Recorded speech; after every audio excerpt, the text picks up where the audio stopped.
Hello, beautiful soul. This is Sofia, your master life and business coach. And you should watch this video if you want to stop procrastinating. If you are not a procrastinator, feel free to skip and watch another of my videos.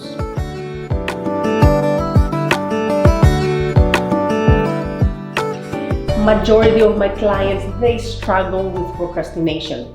It's part of the human nature, you see. Is procrastination a mental illness? No, procrastination is not a mental illness. You're not struggling with mental illness if you procrastinate. Of course, it may be an indication for mental illnesses such as depression or ADHD, but the purpose of this video is to teach you how to stop procrastinating if you do that on a regular basis. Why does procrastination happen? One reason to explain procrastination is the present bias. The present bias is a phenomenon that pretty much states that human behavior evolves around instant and immediate gratification. So that's why it feels so good to procrastinate. Of course, it feels better if you stay in bed and watch Netflix and eat your favorite snacks compared to doing a task that you don't want to do. So we tend to focus on immediate gratification, and usually procrastination offers exactly that, exactly what you need in the moment. You feel better, you keep doing it. So this doesn't really help for you to stop procrastinating, right? If you write that email and send it, which you have been postponing for weeks, it's not gonna feel as good as just chilling with a glass of wine, not doing what you're supposed to be doing.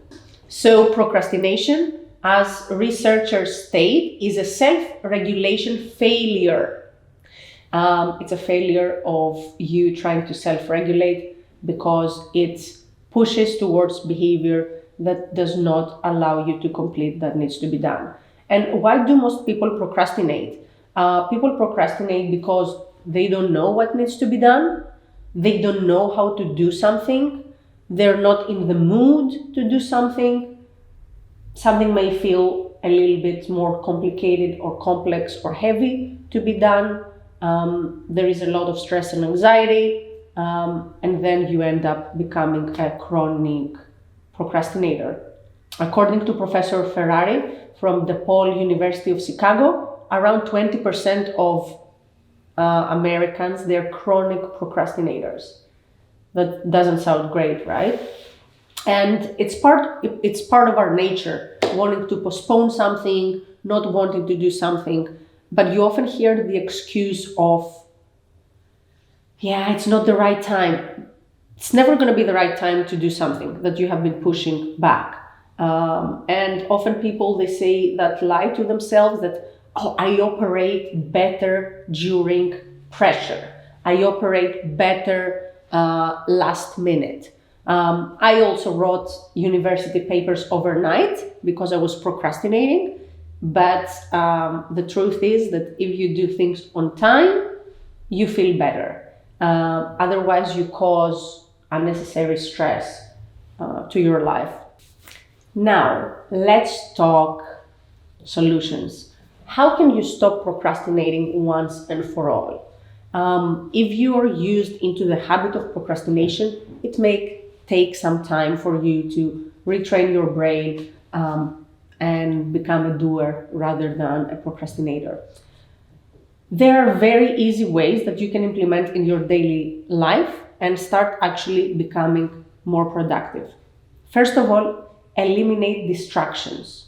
If you would like to sit down and do your work, try techniques like the Pomodoro technique, where you work with focus for 25 minutes without doing anything else, just in one task. Then you take 5 minutes break and then you continue. You can set your alarm, a countdown to 25 minutes, and focus on doing that one specific task. Your environment matters, so make sure that you work in a place that is decluttered, your desk looks nice and clean. Take 5 minutes before you start working on a task to actually set the tone of your space. You can optimize your environment with some plants. Make sure you also have the essentials next to you, a glass of water or your favorite drink, coffee, whatever it is, so you don't have to go back and forth. Eliminate decision making. We often spend so much time deciding on things that we shouldn't be deciding that when the moment of decision comes, our brain gets tired. You will see famous people like Steve Jobs. They're wearing the same outfit every day. There are people that they're having the same breakfast every day. This actually really helps you because you do not have to make so many decisions per day that you don't need. If you waste so much time deciding what to eat or what to wear every day, make that plan once a week for the whole week and get done with it. What you should also do is eat the frog. Eat the frog is one of my favorite techniques for procrastination because you have to complete the most draining task, the one that you want to really push as first thing in your day. So you start your day just by doing the most important task first. To-do list help, but make sure that you mark your non-negotiables. So things that have to happen in one day. It's way more efficient than writing down 100 things and not moving further to choose 5 things that there must do for the day. Book tip, Get Shit Done. It's a book you must read if you're a procrastinator and you actually want to start doing more. Action beats procrastination. There's never going to be the right moment to do something, but the more that you push yourself towards that direction, the more you build that habit of doing. So the decision is yours. Are you going to keep pushing things back and delaying, or are you actually going to take action?